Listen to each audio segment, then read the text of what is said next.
Salam sejahtera dan salam Malaysia Madani. Anda bersama saya Muhammad Cina Sami, Berita Pagi.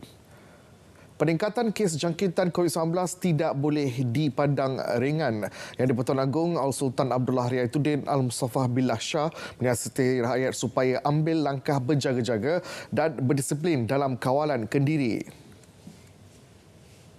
Menerusi satu kenyataan, Datuk Pengelola Bijaya Diraja Istana Negara, Datuk Zahari Muhammad Arifin berkata, Al-Sultan Abdullah turut menasihati rakyat, khususnya golongan rentan, warga emas dan yang mempunyai komorbiditi agar mengamalkan pemakaian pelitup muka di kawasan tumpuan awam, sesak dan tertutup. Yang di-Pertuan Agong juga menitahkan rakyat agar menjaga penjarakan fizikal dan kerap mencuci tangan serta menggunakan cecair pembasmi kuman.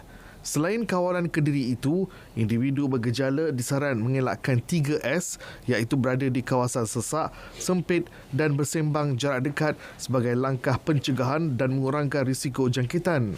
Seri Paduka Baginda menzahirkan kegusaran jika rakyat lalai atau mengambil sikap sambil lewa, kes COVID-19 akan terus meningkat, tambahan pula ketika ini musim cuti sekolah yang menyaksikan banyak pergerakan dan perimpunan orang ramai.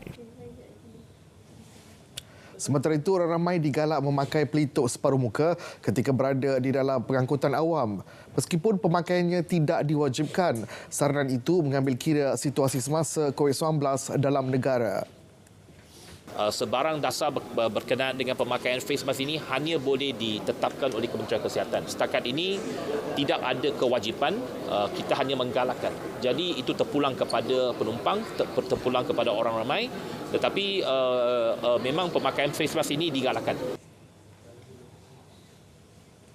Baik, pengumuman berkaitan tol sempena cuti perayaan Krismas dijangka dibuat Jumaat ini. Kerajaan melalui Kementerian Kewangan dan Kementerian Kerja Raya akan membuat pengumuman tersebut. Kementerian Kewangan dan Menteri KKR akan mengumumkan sama ada bila tarikhnya ada atau tidak mengenai pengecualian tol sempena perayaan Christmas. Kita tunggu. Saya diberitahu kemungkinan pada hari Jumaat ini akan ada pengumuman ada atau tidak. Bagaimana tarikhnya, bila itu kita tunggu. Kita serah pada menteri dan juga Kementerian Kewangan. Cuma saya nak maklum satu perkara di sini bahawa satu hari kita kecualikan tol, Kementerian Kewangan membayar konsesi lebih kurang 21 juta ringgit.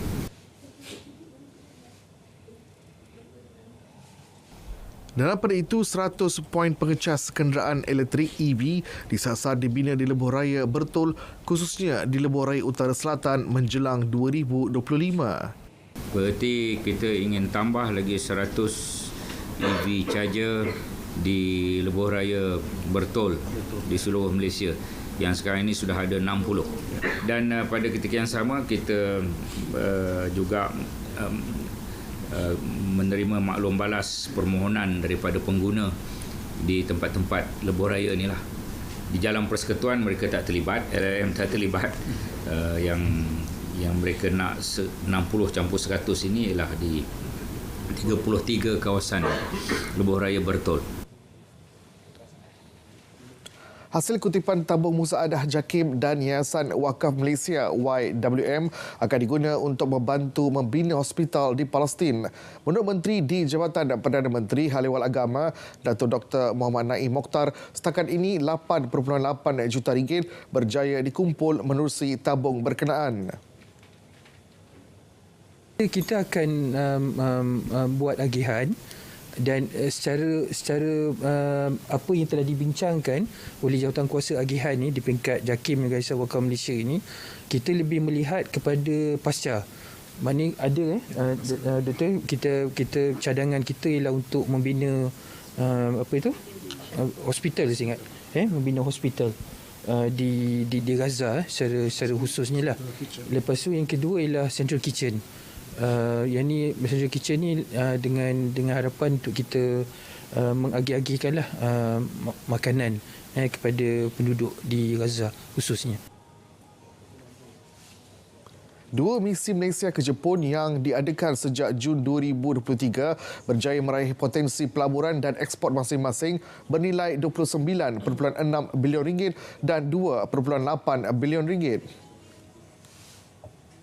MITI memaklumkan misi berkenaan juga menjana potensi pelaburan langsung asing FDI bernilai RM6.6 bilion dan ekspor bernilai RM700 juta menerusi misi perdagangan dan pelaburan ke Jepun.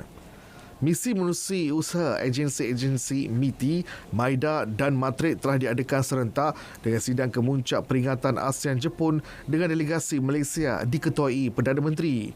MITI memaklumkan komitmen ini mencerminkan hubungan Jepun dan Malaysia yang kukuh dalam perdagangan dan pelaburan.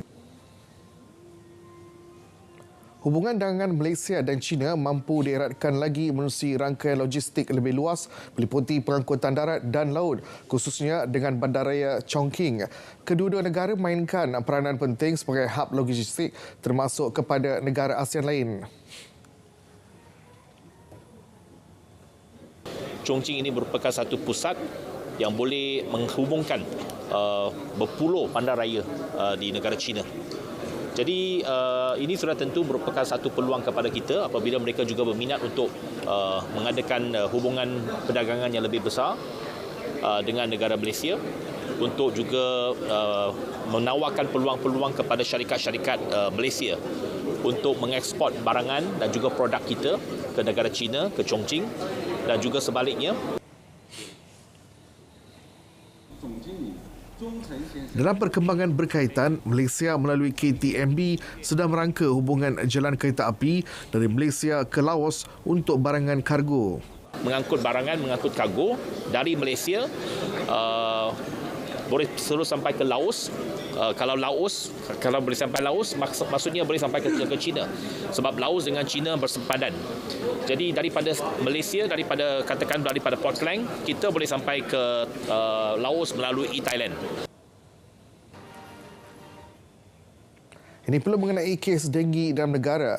Kes rekodkan menyusut 1.3% atau kurang 40 kes pada Minggu Epidemiologi ke-49 2023 ME49. Ketua Pengarah Kesihatan Datuk Dr. Muhammad Razi Abu Hassan memaklumkan 2,948 kes dicatatkan bagi tempoh 3 hingga 9 Disember berbanding 2,988 kes pada minggu sebelumnya.